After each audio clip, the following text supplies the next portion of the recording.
अब एक बहुत कॉमन मिथ है, लोग पूछते हैं कि अगर मेरे पीरियड्स लेट एज में शुरू हुए, आजकल 8-9 साल में भी बच्चियों के शुरू हो रहे हैं, तो कुछ लोगों के 11, 12, 13, 14 साल में भी शुरू होते हैं। तो कहते हैं कि मेरी अगर लेट एज में शुरू हुए क्या, तो बंद भी लेट एज में होंगे? ऐसा भी कोई रिलेशनशिप है? नहीं, ऐसा कोई रिलेशनशिप नहीं है कि अगर लेट शुरू हुए हैं तो लेट बंद होंगे। केवल एक चीज़ से रिलेशनशिप इसका है कि आप जो मेनोपॉज़ आपको जिस एज में होगा वो आपके मम्मी को किस एज में हुआ या आपकी एल्डर सिस्टर को किस एज में हुआ, उससे कोरिलेटेड होता है। बस एक ये इम्पोर्टेंट चीज़ है जिससे कोरिलेटेड होता है फैमिली में। और दूसरी बात है कि हाँ, और कुछ चीज़ें हैं जिसके कारण लेट हो सकता है, जैसे अगर किसी को डायबिटीज़ है या अगर कोई बहुत मोटा है या किसी को थायरॉइड डिज़ीज़ है। थायरॉइड डिज़ीज़ में तो पहले भी बंद हो सकता है और बाद में भी बंद हो सकता है। या किसी कोई बहुत ज़्यादा ओबीज़ है या फिज़िकल एक्टिविटी नहीं करता है, तो उस केसेज़ में लेट हो सकता है। अदरवाइज़ जो एज है वो बहुत डिपेंडेंट होती है कि आपकी मम्मी को या आपकी एल्डर सिस्टर को कब ये बंद हुआ। जेनेटिक मतलब क्या है? जेनेटिक, हाँ जी, हाँ जी, जेनेटिक। कहते हैं कि वाइन जो पीती हैं रेगुलरली उनको भी मेनोपॉज़ थोड़ा लेट होता है। इसके पीछे रीज़न क्या है I don't know, but this is a ये प्रूवन माना फैक्ट। जाता है या ये माना माना जाता है, जाता है, हाँ। बहुत ज़्यादा नहीं but small amount of yes, to wine some में। Extent, yes, yes, yes. बिल्कुल। अब क्योंकि हार्मोन डिप्लीशन स्टेट बोलते हैं मेनोपॉज़ को, ये कहते हैं कि हार्मोन्स खत्म हो जाते हैं, स्पेशली जो ओवरी से एस्ट्रोजन प्रोड्यूस होता है। तो क्योंकि बोला ऐसे जाता है कि खत्म हो जाते हैं, तो क्या हार्मोन्स एक लेडी का पूछना बिल्कुल ही मेरे में खत्म हो गए हैं या कुछ रहते हैं, ये क्लियर कीजिए उन्हें? नहीं, एब्सोल्युटली कंप्लीटली खत्म नहीं होते हैं ओवरीज से हार्मोन्स बनने।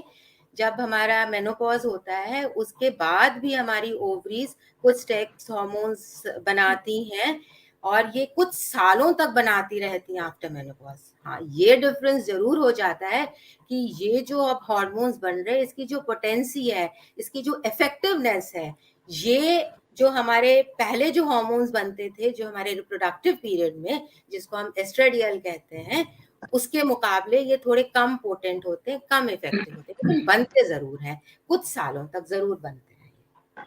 सही है। अ, एक और महिला का पूछना है कि क्या मेरे को मेनोपॉज़ होते ही मेरे सारे बाल झड़ने शुरू हो जाएँगे और क्या सारे के सारे सफ़ेद हो जाएँगे तुरंत में? ऐसा है कि बालों में कुछ चेंजेस तो आते हैं, लेकिन ऐसा नहीं है कि सारे के सारे झड़ जाते हैं। बाल जो होते हैं, उनके जो मोटापा है, उसमें फ़र्क आता है, वो थिन हो थिकनेस में? जाते हैं। हाँ, थिन हाँ, पतले हो जाते हैं और ड्राई हो जाते हैं। कुछ बाल कभी आगे से झड़ सकते हैं, बट सारे ऐसे नहीं है कि नहीं, सारे नहीं झड़ते हैं।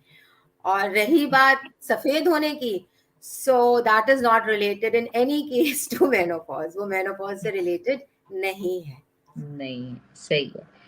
और क्या मेमोरी भी फ़ेल होना शुरू हो जाती है after menopause? Is it related to, मतलब वो हार्मोन्स की कमी से मेमोरी फ़ेल होती है या एजिंग से, या तुरंत मेनोपॉज़ आया, हार्मोन्स खत्म हुए और मेमोरी जाने लगी?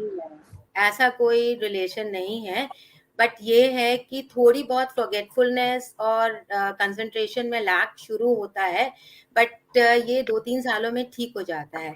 और ऐसा देखा गया है कि memory is dependent upon a lot of factors. उसमें कुछ फैक्टर्स ये हैं कि आपकी लाइफ में कितना स्ट्रेस है, आपकी लाइफ में कितनी फिज़िकल एक्टिविटी है, आपकी लाइफ में कितना स्लीप है, आप ठीक 7 घंटे सोते हैं कि नहीं सोते हैं।